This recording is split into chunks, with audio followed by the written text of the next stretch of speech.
तो आज हमारा जो राजनीति शास्त्र का जो पहले कर रहे थे वो क्वेश्चंस उसके आगे का करने का है, और उसमें हम भाग अनुसूची वगैरह बहुत सारा हमारा क्वेश्चंस वगैरह था। जैसे राष्ट्रीय ध्वज कब अपनाया गया, फिर राष्ट्रीय गीत हमारे कब अपनाया गया, जनगण मन को कब अपनाया गया, फिर हम पढ़े थे कि हमारे ब्रिटेन के संविधान से क्या लिया गया, रूस के संविधान से क्या लिया गया, जापान के संविधान से क्या लिया गया, ये सारा हमारा क्वेश्चन था। आगे हम करते हैं। फर्स्ट हमारा क्वेश्चन है, भारत में नागरिकता का प्रावधान है। तो भारत में नागरिकता कैसी है, एकल नागरिकता है या दोहरी नागरिकता है? तो याद रखना है कि भारत में नागरिकता जो है एकल नागरिकता है, मतलब हम भारत के नागरिक हैं, ना कि किसी जैसे कि है अमेरिका में है तो दोहरी नागरिकता है, वहाँ के लोग अमेरिका के भी एक नागरिक है और जो स्टेट से वो बिलोंग करते हैं वहाँ के भी नागरिक हैं। लेकिन भारत में क्या है, हम नहीं कह सकते हैं कि हम यूपी के नागरिक हैं, बिहार के नागरिक हैं। अगर हम बिहार से बिलोंग करते हैं तो हमारी बिहार की नागरिकता नहीं है, बल्कि जितने भी 28 राज्य और 8 केंद्र शासित प्रदेश है, संघ शासित प्रदेश है, उसकी नागरिकता एक है भारत की। और ये एकल नागरिकता हमारा कहाँ से लिया गया है, तो हमारा ब्रिटेन से लिया गया है। हम पढ़े थे ब्रिटेन से हमारा क्या लिया गया था, तो संसदीय शासन प्रणाली ली गई थी, एकल नागरिकता ली गई थी, और विधि निर्माण प्रक्रिया, कानून का निर्माण प्रक्रिया हमारा कहाँ से लिया गया था, ब्रिटेन से लिया गया था। फिर नागरिकता जो हमारा विषय है किस सूची का है, तो 3 सूची हम देखे थे 7वीं अनुसूची में, संघ सूची, राज्य सूची, संवर्ती सूची। संघ सूची में हमारा भी विषय है 100 विषय, फिर हमारा राज्य सूची में 61 विषय, जबकि हमारा संवर्ती सूची में 42 हमारा विषय है, हमारा 42 विषय था हमारा, अब 47 विषय है। फिर हमारा आता है नागरिकता का उल्लेख है, किस अनुच्छेद में उल्लेख है, तो हमारा भाग 2 के अनुच्छेद 5 से 11 तक नागरिकता का उल्लेख किया गया है, भाग 2। फिर हमारा अनुच्छेद 5 से 11 तक नागरिकता कितने तरीके से हमको प्राप्त हो सकती है, तो 5 तरीका हमारा है नागरिकता प्राप्त करने का। पहला जन्म से, दूसरा वंश परंपरा से, तीसरा हमारा पंजीकरण से, चौथा हमारा देशीयकरण से है, और फिर हमारा 5वां आता है भूमि के अर्जन द्वारा। तो 5 तरीका से हम क्या कर सकते हैं, नागरिकता प्राप्त कर सकते हैं। समझ में आ गया? 5 तरह से नागरिकता कैसे प्राप्त करेंगे, तो पहला हमारा है जन्म से, दूसरा है वंश परंपरा से, तीसरा हमारा है पंजीकरण द्वारा, चौथा हमारा है देशीयकरण द्वारा, फिर हमारा 5वां है भूमि के अर्जन द्वारा। ये सब के बारे में डिटेल में बताया जाएगा जब हमारा नागरिकता स्टार्ट होगा। फिर पंजीकरण और देशीयकरण दोनों द्वारा नागरिकता प्राप्त करने के लिए कितने साल तक भारत में रहना पड़ेगा, तो अगर आपको भारत की नागरिकता चाहिए पंजीकरण या देशीयकरण से, तब आपको भारत में 5 साल तक रहना पड़ेगा। पहला नागरिक संशोधन बिल कब पारित किया गया था, तो 1955 ईस्वी में। पहला नागरिक संशोधन जो हमारा किया गया था, कब किया गया था, तो हमारा 1955 ईस्वी में। अभी तक कितनी बार हो चुका है, तो 6 बार हमारा हुआ था नागरिक संशोधन। पहली बार देख लिए 1955 ईस्वी में, अभी तक कितनी बार हुआ है, 6 बार हुआ है। लास्ट हमारा होता है 2019 ईस्वी में। फिर हमारा मौलिक अधिकार, मौलिक अधिकार कौन सा अनुच्छेद में है, तो 12 से 35 तक है, भाग 3। भाग 2 में नागरिकता, भाग 3 में हमारा मौलिक अधिकार। भाग 1 में हम पढ़े थे जो हमारा भारत है राज्यों का संघ है, भाग 2 में हमारा क्या नागरिकता है, भारत 3 में हमारा क्या है, तो भाग 3 में हमारा है मौलिक अधिकार, अनुच्छेद 12 से 35 तक। ये हो गया। मौलिक अधिकार कहाँ से लिया गया, तो यूएसए के संविधान से। यूएसए के संविधान से हमारा क्या लिया गया है, तो हमारा लिया गया है हमारा लिया गया है मौलिक अधिकार। फिर हमारा अगला क्वेश्चन से भारत का मैग्ना कार्टा किसे कहा जाता है, तो भारत का मैग्ना कार्टा हम लोग कहते हैं किसको, यूएसए के संविधान से जो मिला था मौलिक अधिकार, उसे हम कहते हैं मैग्ना कार्टा। भारत का मैग्ना कार्टा, भारत का मैग्ना कार्टा हमारा वो भी जानने का है। तो मैग्ना कार्टा किसे कहा जाता है, अधिकार पत्र हमारा किसे कहा जाता है, तो मौलिक अधिकार को कहा जाता है। फिर हमारा मूल संविधान में मौलिक अधिकार कितने थे, मूल संविधान में मौलिक अधिकार फंडामेंटल राइट्स हमारे 7 थे, जबकि अभी कितने हैं, 6 हैं। अभी 6 है। कौन सा, संविधान संशोधन के द्वारा एक जो हमारा संपत्ति का अधिकार हमारा मौलिक अधिकार था उसको हटा दिया गया, तो 44वां संविधान संशोधन 1978 के द्वारा हमारा संपत्ति का अधिकार अब मौलिक अधिकार नहीं है, अब क्या हमारा है, तो वो हमारा कानूनी अधिकार बना गया है। पहले हमारा अनुच्छेद 31 में था संपत्ति का अधिकार, अभी उसको वहाँ से हटा के 300 का ए में रखा गया है। अनुच्छेद 301 का ए संपत्ति का अधिकार अब कानूनी अधिकार है, ना कि ये मौलिक अधिकार है। कौन सा संविधान संशोधन के द्वारा हटाया गया, 44वां संविधान संशोधन 1978 के द्वारा। पहले कितने थे मौलिक अधिकार, 7, अब कितने हैं, तो 6 हमारे हैं। फिर हमारा है मौलिक अधिकारों को संशोधित करने का, संशोधन जो करके हमारा मौलिक अधिकार में कुछ भी हमारा चेंजिंग आ रहा है वो किसके द्वारा हो सकता है, तो संसद को। इसका अधिकार किसको है, तो संसद को अधिकार है कि वो मौलिक अधिकार में संशोधन कर सकता है। संसद को मौलिक अधिकारों में संशोधन का अधिकार दिया गया। संशोधन का अधिकार जब आप पढ़े थे कि प्रियम्बल हमारा, प्रस्तावना हमारा संविधान का ही भाग है। कौन सा वाद में बोला गया था? केशवानंद भारतीवाद 1973 ईस्वी में बनाम केरला राज्य। तो उसी में हमारा बोला गया कि जो मौलिक अधिकार है उसमें संशोधन किया जा सकता है संसद के द्वारा। मौलिक अधिकारों का रक्षक, मौलिक अधिकारों की रक्षा कौन करता है? अगर हमारे मौलिक अधिकारों का हनन हो रहा है तो हम सुप्रीम कोर्ट और हाई कोर्ट जा सकते हैं, डायरेक्ट सुप्रीम कोर्ट तक भी जा सकते हैं। ये हमारा मौलिक अधिकार का रक्षक कौन है? तो हमारा सुप्रीम कोर्ट और हाई कोर्ट है।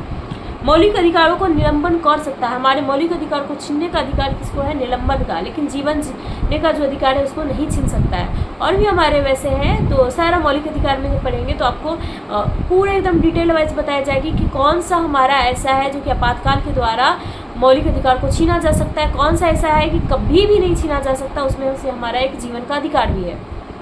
अनुच्छेद 21 तो हमारा हो गया कि मौलिक अधिकार को छीनने का अधिकार, हनन करने का अधिकार किसको है? राष्ट्रपति को। अगर कोई हमारा मौलिक अधिकारों का हनन करता है तो हम किसके पास जा सकते हैं? सर्वोच्च न्यायालय और उच्च न्यायालय के पास में जा सकते हैं। निलंबन किया जा सकता है। निलंबन कुछ देर तक हमारा रखा जाता है अपने पास। अनुच्छेद 14 में जो कानून की हमारा जो समानता है कहाँ से लिया गया है? ब्रिटेन से। ब्रिटेन से संसदीय प्रणाली पर लिए, फिर हमारा ब्रिटेन से लिए विधि निर्माण प्रक्रिया लिए, एकल नागरिकता लिए, और अभी क्या लिए हम? तो कानून की समानता। चारों चीज़ याद रखना। अनुच्छेद 14 में विधि के समक्ष जो हमारे जितने भी लोग हैं वो सब क्या है? बराबर है।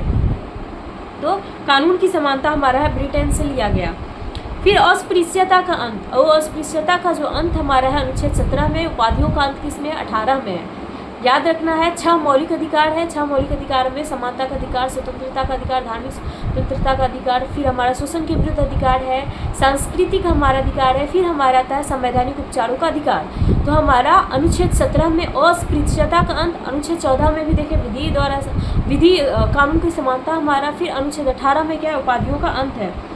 प्रेस की स्वतंत्रता, बोलने की स्वतंत्रता, अभिभाषण की स्वतंत्रता किसमें दिया गया? अनुच्छेद 19 में। अनुच्छेद 19 का 1 का क में, अनुच्छेद 19 का 1 का क में हमारा क्या है? प्रेस की स्वतंत्रता और बोलने की स्वतंत्रता दी गई है। फिर चौथा स्तंभ किसे कहा जाता है? तो चौथा स्तंभ, फोर्थ पिलर हमारा कहा जाता है मीडिया को। फोर्थ पिलर किसे कहा जाता है? मीडिया। प्रेस को हमारा कहा जाता है फोर्थ पिलर। प्राण एवं दैहिक स्वतंत्रता, प्राण एवं दैहिक स्वतंत्रता किस अनुच्छेद में? तो अनुच्छेद 21 में हमारा क्या है? प्राण एवं दैहिक स्वतंत्रता है।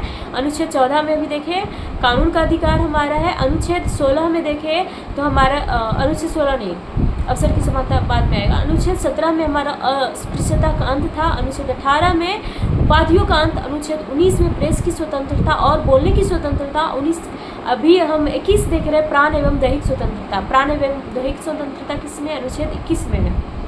फिर अल्पसंख्यक वर्गों के हितों का संरक्षण, अल्पसंख्यक वर्गों के हितों का संरक्षण किसमें? अनुच्छेद 29 में है। अल्पसंख्यक वर्गों के हितों का संरक्षण किस अनुच्छेद में है? तो अनुच्छेद 29 में दिया गया है। फिर 6 से 14 वर्ष के बच्चों को निःशुल्क शिक्षा दिया जाता है। 6 से 14 वर्ष के बच्चों को निःशुल्क शिक्षा दिया जाता है। कौन सा संविधान संशोधन के द्वारा इसको जोड़ा गया? 86वां संविधान संशोधन। 86वां संविधान संशोधन 2002 के द्वारा अनुच्छेद 21 का क में दिया गया है। अनुच्छेद 21 में देखिए जीवन जीने का अधिकार। अनुच्छेद 21 का क में क्या है? 6 से 14 वर्ष के बच्चों को निःशुल्क शिक्षा दिया जाएगा। ये 86वां संविधान संशोधन 2002 के द्वारा जोड़ा गया है। फिर 86वां संविधान संशोधन द्वारा प्रस्तावित शिक्षा का अधिकार कब लागू हुआ? जोड़ा गया 2002 में, लेकिन लागू कब से हुआ? 2010 ईस्वी से। 1 अप्रैल 2010 ईस्वी से शिक्षा का अधिकार जो हमारा 86वां संविधान संशोधन जोड़ा गया था वो हमारा लागू हुआ 1 अप्रैल 2010 ईस्वी को। फिर है 14 वर्ष से कम आयु के बच्चों को हम क्या कर सकते हैं? वैसे जगह काम करने के लिए नहीं बोल सकते हैं जहाँ पे हमारा खतरा हो। तो जोखिम भरा काम करने से प्रतिषेध किया गया, रोका गया। कौन सा अनुच्छेद के द्वारा?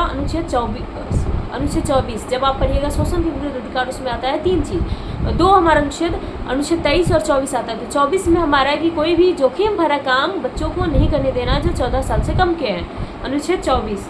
मौलिक अधिकारों को प्रवर्तित कराने हेतु अनुच्छेद 32 के तहत सर्वोच्च न्यायालय कितने प्रकार के रीट जारी करता है? अगर हमारे मौलिक अधिकारों का हनन होता है, तो कहाँ जाएंगे हम? सर्वोच्च न्यायालय और उच्च न्यायालय जाएंगे। वैसे ही हमारा है कि सुप्रीम कोर्ट या फिर हाई कोर्ट को दबाव, सुप्रीम कोर्ट क्या करता है? अधीनस्थ न्यायालय वगैरह को हमारा बोलता है कि आप क्या करो, मौलिक अधिकारों के लिए काम करो, या फिर हमारा अगर जहाँ किसी भी तरह का मौलिक अधिकारों का हनन होता है उससे ही रिलेटेड हमारा है। तो कितने तरह का रीट जारी किया जाता है, तो 5 तरह का रीट है। हमारा संवैधानिक उपचारों का अधिकार देखेंगे तो उसमें हमारा कितने तरह का रीट है, 5 तरह का रीट है। उसमें हम देखेंगे पहला हमारा बंदी प्रत्यक्षीकरण। बंदी प्रत्यक्षीकरण के अनुसार से ही कहता है कि अगर किसी को हम क्या कर रहे हैं, अगर जहाँ पुलिस क्या कर रहा है, उसको गिरफ्तार कर रहा है, तो उसके पहले उसको बताएगा कि किस कारण से आपको गिरफ्तार किया जा रहा है। 24 घंटे के भीतर गिरफ्तार कर लिए और 24 घंटे के भीतर मजिस्ट्रेट के सामने उसको प्रस्तुत किया जाएगा। जिस पे हमारा आरोप लगाया गया उसको क्या किया जाएगा, प्रस्तुत किया जाएगा। फिर हमारा बंदी प्रत्यक्षीकरण हुआ, दूसरा परमादेश हुआ, फिर उत्प्रेषण हुआ, फिर प्रतिषेध हमारा हुआ, फिर हमारा आता है अधिकार परीक्षा।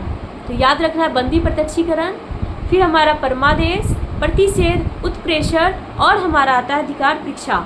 उच्च न्यायालय अथवा सर्वोच्च न्यायालय द्वारा नागरिक के मौलिक अधिकारों की रक्षा हेतु किया गया समादेश है। उच्च न्यायालय और सर्वोच्च न्यायालय हमारा क्या करता है, मौलिक अधिकारों की रक्षा करता है। ये क्या कराता है, परमादेश। आदेश हम दे रहे हैं कि क्या करो, आप मौलिक अधिकारों की रक्षा करो। बंदी को 24 घंटे के भीतर मजिस्ट्रेट के सामने प्रस्तुत करना है, इसको क्या बोलते हैं, बंदी प्रत्यक्षीकरण। हैबियस कॉर्पस, इंग्लिश में होता है हैबियस कॉर्पस, और परमादेश का होता है मेंडमस। व्यक्तिगत स्वतंत्रता की रक्षा के लिए, व्यक्तिगत स्वतंत्रता, हमारी स्वतंत्रता की रक्षा हो, इसके लिए कौन सा है, तो हमारा है बंदी प्रत्यक्षीकरण। बंदी प्रत्यक्षीकरण कौन सा है, हमारा जो व्यक्ति है, व्यक्ति के अधिकारों की स्वतंत्रता के लिए हमारा बंदी प्रत्यक्षीकरण है। इसी में बताया गया है कि जो बंदी रहेगा उसको 24 घंटा के भीतर आपको मजिस्ट्रेट के सामने प्रस्तुत करना पड़ेगा। 5 तरह का रीट जारी किया गया। अनुच्छेद 32 हमारा हैबियस कॉर्पस, हमारा बंदी प्रत्यक्षीकरण, परमादेश, प्रतिषेध, उत्प्रेषण और अधिकार परीक्षा। फिर हमारा आता है नीति निर्देशक सिद्धांत। नीति निर्देशक सिद्धांत कौन सा भाग में है, तो अनुच्छेद 12 से 35 भाग 3 मौलिक अधिकार था। भाग 4 में हमारा 36 से 51 तक डीपीएसपी, राज्य के नीति निर्देशक तत्व में, राज्य के नीति निर्देशक तत्व भाग 4 अनुच्छेद 36 से 51 तक है। फिर राज्य के नीति निर्देशक तत्व का मतलब क्या हुआ, कल्याणकारी राज्य की स्थापना। कल्याणकारी राज्य की स्थापना के लिए हमारा नीति निर्देशक तत्व आया है। और मौलिक अधिकारों की रक्षा के लिए अगर मौलिक अधिकारों का कोई हनन करता है तो हम क्या कर सकते हैं, हम सुप्रीम कोर्ट जा सकते हैं, हाई कोर्ट जा सकते हैं, लेकिन इसके लिए हमारा नहीं है, प्रवर्तनीय नहीं है हमारा। मूल कर्तव्य, मूल कर्तव्य संविधान संविधान का भाग 4 का क में है, अनुच्छेद 51 का क। अभी देखें मौलिक अधिकार हमारा भाग 3 मौलिक, जो हमारा डीपीएसपी जो हमारा था राज्य के नीति निर्देशक था, तो भाग 4 का क में हमारा क्या, मूल कर्तव्य, अनुच्छेद 51 का ए। फिर इसी में हमारा क्या है, 11 है। मूल कर्तव्य की संख्या 11 है, पहले 10 था, अब 11 है। फिर मूल कर्तव्य कहाँ से लिया गया, तो मूल कर्तव्य हमारा लिया गया है पूर्व सोवियत संघ से। अभी का जो रूस हमारा, रूस नहीं, यूएसएसआर से हमारा है, तो यूएसएसआर से हमारा लिया गया था मूल कर्तव्य। और फिर डीपीएसपी लिया गया है आयरलैंड से। मौलिक अधिकार लिया गया है संयुक्त राज्य अमेरिका से। भारत के संविधान में मूल कर्तव्य को कब जोड़ा गया, 42वां संविधान संशोधन 1976 के द्वारा मूल कर्तव्य को जोड़ा गया। उसी संविधान संशोधन के द्वारा प्रस्तावना में 3 शब्द जोड़े गए थे, समाजवादी, पंथनिरपेक्ष और अखंडता। फिर हमारा है कि मूल कर्तव्य को 42वां संविधान संशोधन और कौन सी समिति हमारी थी, तो स्वर्ण सिंह समिति, सरदार स्वर्ण सिंह समिति के द्वारा हमारा 1976 ईस्वी में मूल कर्तव्य को जोड़ा गया। वर्तमान में मूल कर्तव्यों की संख्या कितनी है, 11 है। भारतीय संसद के अंग है, भारतीय संसद के कितने अंग हैं, भारतीय संसद के 3 अंग है, राज्यसभा, लोकसभा, राष्ट्रपति। राज्यसभा, लोकसभा, राष्ट्रपति। राज्यसभा जो हमारा है वो कभी भंग नहीं हो सकता, ये उच्च सदन है। लोकसभा हमारा भंग हो सकता है और ये निम्न सदन है। और राष्ट्रपति हमारा, तीनों मिलके हमारा बनता है संसद। संसद के 3 अंग है। वैसे ही सरकार के अंग 3 है। सरकार के अंग में आता है कार्यपालिका, फिर विधायिका और फिर न्यायपालिका। संसद का अस्थायी या फिर कभी भंग ना होने वाला उच्च सदन कौन सा है, तो उच्च सदन हमारा राज्यसभा है। निम्न सदन कौन सा है, लोकसभा है। संसद भवन का डिजाइन तैयार किया था, अभी तो न्यू हमारा संसद भवन बन गया। पहले का जो संसद भवन था उसको कौन तैयार किया था, सर हर्बर्ट बेकर। कौन सा नाम है, सर हर्बर्ट बेकर। 2 नाम है, sir Herbert Baker, Edward Lutyens. Sir Edward Baker और एडवर्ड जो हमारा है लुटियर्स। सर हर्बर्ट बेकर और एडवर्ड लुटियर्स जो हमारा है वो क्या किए थे, संसद भवन का डिज़ाइन तैयार किए थे। सर हर्बर्ट बेकर और एडवर्ड लुटियंस। संसद भवन की नींव कब रखी गई थी? 1921 ईस्वी में संसद भवन की नींव रखी गई थी 1921 ईस्वी में। और इसको जो हमारा डिजाइन तैयार किए थे सर हर्बर्ट बेकर और एडवर्ड लुटियंस हमारा किए थे। सर हर्बर्ट बेकर और एडवर्ड लुटियंस हमारे किए थे। 1921 ईस्वी में संसद भवन का डिजाइन तैयार हुआ था। संसद भवन बना था 1921 ईस्वी में। संसद भवन का डिजाइन तैयार हुआ था हमारा सर हर्बर्ट बेकर के द्वारा, एडवर्ड लुटियंस के द्वारा। नींव रखी गई थी 1921 ईस्वी में। संसद भवन का उद्घाटन कब हुआ था? 6 साल के बाद 18 जनवरी 1927 ईस्वी को लॉर्ड इरविन के द्वारा संसद भवन हमारा बनकर तैयार हो गया था और इसकी उद्घाटन हुई थी। 18 जनवरी 1927 ईस्वी को हमारा संसद भवन का उद्घाटन हुआ था। लॉर्ड इरविन के द्वारा संसद भवन को तैयार किया गया था सर हर्बर्ट बेकर और एडवर्ड लुटियंस के द्वारा और इसकी नींव रखी गई थी 1921 ईस्वी में। 1927 ईस्वी में ये उद्घाटन किया गया। संविधान में दोनों सदनों की संयुक्त बैठक का प्रावधान जो किया गया अनुच्छेद 108 में किया गया। दोनों सदन राज्यसभा और लोकसभा जो है वो संसद का संयुक्त बैठक करेगा। उसकी हमारा अगर जहाँ उल्लेख किया गया तो कौन सा अनुच्छेद में किया गया? 108 में किया गया, सॉरी। दोनों सदनों की संयुक्त बैठक कहाँ होती है? ये तो देख ली हमारा होता है अनुच्छेद 108 के तहत बैठक होती है साधारण विधेयक और वित्त विधेयक के मामलों में। साधारण विधेयक में भी और वित्त विधेयक में भी। साधारण विधेयक पढ़ेंगे, किसको साधारण विधेयक कहेंगे और किसको वित्त विधेयक करेंगे। साधारण विधेयक और वित्त विधेयक दोनों मामलों में हमारा क्या किया जाता है? तो हमारा संसद का जो संयुक्त बैठक है वो लाया जाता है। और कब हमारा कौन सा अनुच्छेद में ये बताया गया? अनुच्छेद 108 में। संसद के संयुक्त अधिवेशन को कौन बुलाता है? संसद के संयुक्त अधिवेशन को बुलाता है राष्ट्रपति और अध्यक्षता करता है लोकसभा का अध्यक्ष। अध्यक्षता कौन करता है? लोकसभा का अध्यक्ष। बुलाता कौन है? राष्ट्रपति बुलाता है। अनुच्छेद 108 में हमारा संसद संयुक्त बैठक है उसके बारे में बताया गया। कौन से हमारा विधेयक पे होगा? तो साधारण विधेयक और वित्त विधेयक दोनों पे होगा। संयुक्त अधिवेशन में निर्णय किस आधार पर लिए जाते हैं? तो बहुमत के आधार पर निर्णय लिया जाएगा। संसद की कार्यवाही सूची में प्रथम विषय होता है, पढ़ेंगे कौन सा काल हमारा होता है? प्रश्नकाल, शून्यकाल हमारा। तो सबसे पहला जो हमारा होता है प्रश्नकाल। सबसे पहले क्या होता है? प्रश्नकाल। कितने घंटे का? तो 1 घंटे का। शून्यकाल, प्रश्नकाल देख लिए 1 घंटे का होता है हमारा। सबसे पहले आता है प्रश्नकाल। फिर हमारा आता है शून्यकाल। प्रश्नकाल के ठीक बाद हमारा 12 बजे से 1 बजे के बीच का समय प्रश्नकाल सबसे पहले। उसके बाद शून्यकाल आता है 12 बजे से 1 बजे तक का समय। संसद के किसी सदस्य की सदस्यता समाप्त समझी जाती है यदि वह बिना, अगर कोई संसद का सदस्य बिना बताए 60 दिनों तक अब्सेंटी रहता है, मतलब अनुपस्थित रहेगा संसद में, तो उसकी जो सदस्यता होगी वो खत्म हो जाएगी। कितने दिनों तक? 60 दिनों तक अगर लगातार क्या करता है वो अनुपस्थित रहता है तो उसकी सदस्यता खत्म हो जाएगी। संसद का सदस्य नहीं होने पर कोई मंत्री अपने पद पर बना रह सकता है। अगर संसद का सदस्य नहीं है फिर भी वो अपने पद पर 6 महीना तक ही रह सकता है। संसद के 2 क्रमिक अधिवेशन के बीच अधिकतम समय अंतराल, तो अधिवेशन हमारा होता है, अधिवेशन के बीच में हमारा कितना टाइम रहता है? तो 6 महीना का हमारा समय रहता है। संसद के 2 हमारा बोल सकते हैं कि अधिवेशन होता है, उसके बीच में हमारा अधिकतम कितना समय हो सकता है? तो 6 महीने का हो सकता है। भारत का प्रथम नागरिक कौन है? तो भारत का प्रथम नागरिक होता है हमारा राष्ट्रपति। भारत का प्रथम नागरिक राष्ट्रपति। तीनों सेनाओं का प्रमुख हमारा क्या है? राष्ट्रपति है। संवैधानिक रूप से इस राष्ट्र का प्रधान हमारा राष्ट्रपति। अगर पूछा जाएगा भारत का सबसे बड़ा पोस्ट कौन सा है? तो राष्ट्रपति हमारा है। और ये हमारा वंशानुगत नहीं है, इस कारण से हमारे इसको क्या बोलते हैं? गणतंत्र बोलते हैं। गणतंत्र मतलब होता है कि हम प्रत्यक्ष या अप्रत्यक्ष रूप से अपने संवैधानिक प्रधान को चुनते हैं। तो हमारे संवैधानिक प्रधान कौन है? राष्ट्रपति है, उसको हम चुनाव करते हैं। अप्रत्यक्ष चुनाव किया जाता है, तो हमारा ये हो गया। राष्ट्रपति का पद, राष्ट्रपति पद की व्यवस्था की गई है। भारत का एक नागरिक होगा, अनुच्छेद 52। राष्ट्रपति पद की व्यवस्था किसमें की गई है? अनुच्छेद 52 में किया गया है।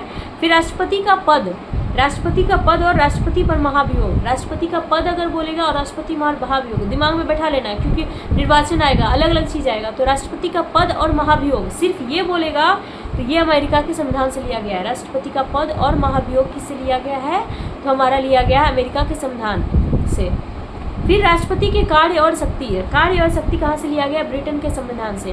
तो ब्रिटेन के संविधान से क्या क्या लिया गया है? संसदीय हमारा जो शासन प्रणाली है, जो कानून बनाने की कानून निर्माण करने की जो प्रक्रिया, एकल नागरिकता हमारा है। फिर हम देखे थे ये चीज़ अभी देखिए, राष्ट्रपति के कार्य और शक्तियों के बारे में जो हमारा है वो कहाँ से लिया गया है, तो ब्रिटेन के संविधान से लिया गया है। और राष्ट्रपति का पद और महाभियोग बोलेगा तो अमेरिका के संविधान से, और शक्ति बोलेगा, कार्य शक्ति बोलेगा तो ब्रिटेन के संविधान से।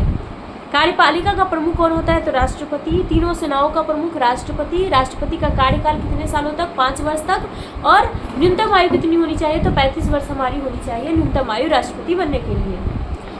फिर हमारा है कि राष्ट्रपति का चुनाव किस प्रक्रिया के द्वारा होता है, तो एकल संक्रमणीय प्रणाली के आधार पर। एकल संक्रमणीय प्रणाली के आधार पर अप्रत्यक्ष मतदान से होता है। हम लोग डायरेक्ट राष्ट्रपति का चुनाव नहीं करते हैं। प्रधानमंत्री का होता है लेकिन राष्ट्रपति का हमारा नहीं होता है। राष्ट्रपति का अप्रत्यक्ष चुनाव किया जाता है। फिर हमारा है कौन सा प्रक्रिया, एकल संक्रमणीय हमारा प्रणाली के द्वारा। राष्ट्रपति के चुनाव में कौन कौन भाग लेते हैं, तो संसद और विधानसभा, राज्य का विधानसभा और संसद दोनों के निर्वाचित सदस्य, मनोनीत सदस्य नहीं होता है, दिमाग में बैठा लेना है। संसद और राज्य विधानसभा के जो निर्वाचित सदस्य होंगे वो हमारा क्या करते हैं, इसका चुनाव में भाग लेते हैं। राष्ट्रपति के निर्वाचक हेतु निर्वाचक मंडल, निर्वाचन के बारे में अगर जहाँ पूछा जाएगा तो किस अनुच्छेद में, तो हमारा है अनुच्छेद 54। जब हम पढ़ेंगे पकानी कोका द्वियोदशम, हमारा ये ट्रिक है।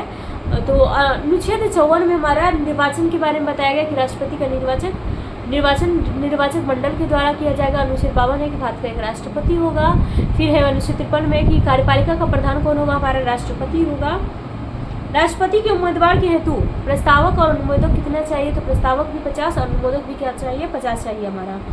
राष्ट्रपति को पद की शपथ दिलाता है कौन, तो राष्ट्रपति को पद की शपथ दिलाता है हमारा भारत का जो मुख्य न्यायाधीश है, वो हमारा राष्ट्रपति पद का शपथ दिलाता है। अगर जहाँ राष्ट्रपति नहीं है, अनुपस्थित है किसी भी कारण से, तो हमारा उपराष्ट्रपति उसका कार्यभार संभालेगा। राष्ट्रपति के पद को हटाया जा सकता है महाभियोग के द्वारा। महाभियोग अभी पढ़े थे कि हमारा अमेरिका के संविधान से राष्ट्रपति का पद और राष्ट्रपति पर महाभियोग जो लगाया जाता है वो अमेरिका के संविधान से लिया गया। महाभियोग कौन सा अनुच्छेद में, अनुच्छेद 61 में हमारा है। राष्ट्रपति पर महाभियोग आरोप लगाया जा सकता है संसद की किसी में, तो संसद के किसी भी सदन में राष्ट्रपति पर यह आरोप लगाया जा सकता है, महाभियोग लगाया जा सकता है। और उसके पहले कितने दिन पहले आपको सूचना देना पड़ेगा, 14 दिनों पहले। राष्ट्रपति त्यागपत्र सौंपता है। राष्ट्रपति अपना त्यागपत्र किसे सौंपेगा, तो उपराष्ट्रपति को अपना त्यागपत्र सौंपता है। राष्ट्रपति को पद की शपथ कौन दिलाता है, तो भारत का मुख्य न्यायाधीश हमारा शपथ दिलाता है। जबकि ये त्यागपत्र किसे देगा, तो ये उपराष्ट्रपति को त्यागपत्र देंगे। राष्ट्रपति का रिक्त स्थान भर लिया जाना होता है। अगर राष्ट्रपति का निधन वगैरह हो गया तो उसका जो हमारा है रिक्त स्थान, जो राष्ट्रपति का जो पद खाली हो गया, 6 महीना के भीतर भरा जाना चाहिए। संसद के लिए राष्ट्रपति का अभिभाषण तैयार कौन करता है, संसद में जो हमारे राष्ट्रपति क्या करते हैं, अभिभाषण देते हैं, उसको तैयार करने का कौन काम करता है, केंद्रीय मंत्रिमंडल। केंद्रीय मंत्रिमंडल राष्ट्रपति का जो संसद में अभिभाषण चलता है उसको तैयार करता है। फिर राष्ट्रपति लोकसभा भंग करता है। लोकसभा हम बताए थे भंग होता है, तो ये हमारा लोकसभा भंग कौन करता है, राष्ट्रपति करता है प्रधानमंत्री की सलाह पर। अनुच्छेद 85 के तहत लोकसभा भंग किस अनुच्छेद में होगा, तो अनुच्छेद 85 के तहत राष्ट्रपति हमारा करता है, लोकसभा के जो हमारा प्रधानमंत्री उसके परामर्श से करता है। फिर मृत्यु दंड क्षमा करने का अधिकार, हमारे राष्ट्रपति के पास में ये अधिकार है कि वो मृत्यु दंड को भी क्षमा कर दे। अगर किसी व्यक्ति पर है कि आपको मृत्यु दंड मिलेगा, अगर जहाँ उसको क्षमा करने की शक्ति अगर जहाँ पूछा जाएगा तो किसके पास में हमारा है, तो राष्ट्रपति के पास में है। कौन सा अनुच्छेद, अनुच्छेद 72 के तहत हमारे क्षमादान की शक्ति राष्ट्रपति को दी गई है, तो ये मृत्यु दंड को भी क्षमा कर सकता है। लोकसभा में कितने सदस्यों को राष्ट्रपति मनोनीत करता था, तो 2 जो एंग्लो इंडियन है उसको मनोनीत किया जाता था हमारा लोकसभा में राष्ट्रपति के द्वारा। राष्ट्रपति मंत्रियों की नियुक्ति करता है। राष्ट्रपति मैक्सिमम जितने भी कार्य करता है वो प्रधानमंत्री के परामर्श से ही काम करता है। इस कारण से हमारा पूछा भी जाता है, बोला जाता है कि हमारा राष्ट्रपति क्या है, एक रबर स्टाम्प की तरह है, जिसको कि जो बोलते हैं रेगुलेट किया जाता है हमारा किसके द्वारा, तो भारत के प्रधानमंत्री के द्वारा। वास्तविक प्रधान हमारा कौन कहलाता है, भारत के प्रधानमंत्री कहलाते हैं। किसी भी विधि के लिए सर्वोच्च न्यायालय से परामर्श मांगने का अधिकार, कोई अगर कानून है बनाया जा रहा है उससे हमारा सर्वोच्च न्यायालय जो सर्वोच्च न्यायालय से हमारा परामर्श लेने का अधिकार राष्ट्रपति को है, अनुच्छेद 143 के तहत। तो किसी भी विधि के लिए सर्वोच्च न्यायालय से परामर्श ले रहे हैं, कानून बनाया जा रहा है, उससे हम क्या करेंगे, परामर्श लेंगे कि ये हमारा कानून सही है नहीं है। कुछ भी हमारा परामर्श लेना है तो राष्ट्रपति लेगा अनुच्छेद 143 के तहत, 143 के तहत हमारा राष्ट्रपति क्या करता है, सुप्रीम कोर्ट से हमारा परामर्श लेगा विधि निर्माण करने में। भारत के प्रथम राष्ट्रपति कौन थे, तो डॉक्टर राजेंद्र प्रसाद हमारे भारत के प्रथम राष्ट्रपति थे। प्रथम दलित राष्ट्रपति, अभी जिसे हम पढ़ते हैं कि आदिवासी महिला हमारी सबसे पहली बनी है, कौन, द्रौपदी मुर्मू बनी है। वैसे ही प्रथम दलित राष्ट्रपति, अगर दलित राष्ट्रपति पूछा जाएगा तो KR नारायणन। KR नारायणन क्या है, प्रथम दलित राष्ट्रपति बने, जबकि प्रथम राष्ट्रपति हमारे डॉक्टर राजेंद्र प्रसाद बिहार के बने, बिहार से जो बिलोंग करते थे। प्रथम दलित राष्ट्रपति हमारा पूछा जाएगा तो KR नारायणन। प्रथम कार्यवाहक राष्ट्रपति, कार्यवाहक के रूप में राष्ट्रपति जो थे वो विवि के लिए बने थे। निर्विरोध निर्वाचित राष्ट्रपति, निर्विरोध मतलब विपक्षी दल हमारा नहीं, तो हमारा निर्विरोध पहले राष्ट्रपति कौन बने, तो N संजीव रेड्डी। राष्ट्रपति का चुनाव लड़ने वाली प्रथम महिला उम्मीदवार, जो कि हमारे राष्ट्रपति बनी नहीं, प्रथम हमारा जो चुनाव लड़ी थी वो कौन थी, कैप्टन लक्ष्मी सहगल। कैप्टन लक्ष्मी सहगल सबसे पहली ऐसी महिला थी जो राष्ट्रपति के चुनाव लड़ी। राष्ट्रपति जिनकी मृत्यु कार्यकाल के दौरान हो गई, फखरुद्दीन अली अहमद और जाकिर हुसैन। फखरुद्दीन अली अहमद और जाकिर हुसैन की मृत्यु राष्ट्रपति के कार्यकाल के दौरान ही हो गया, कार्यभार संभालने के दौरान ही हमारा क्या हो गया, इनकी मृत्यु हो गई रहते हुए। एकमात्र मुख्य न्यायाधीश जिन्होंने राष्ट्रपति के पद पर कार्य किया, कोई ऐसे मुख्य न्यायाधीश का नाम बताइए जो कि हमारे राष्ट्रपति का भी कार्य संभाले, तो हमारे थे हिदायतुल्लाह। ये हमारे कौन थे, तो भारत के राष्ट्रपति बने जो कि हमारे मुख्य न्यायाधीश थे। यहीं तक हमारा खत्म होता है, आगे का जो हमारा होगा बाद में बताया जाएगा। नेक्स्ट हमारा जो वीडियो बनेगा उसमें बताया जाएगा आगे के बारे में।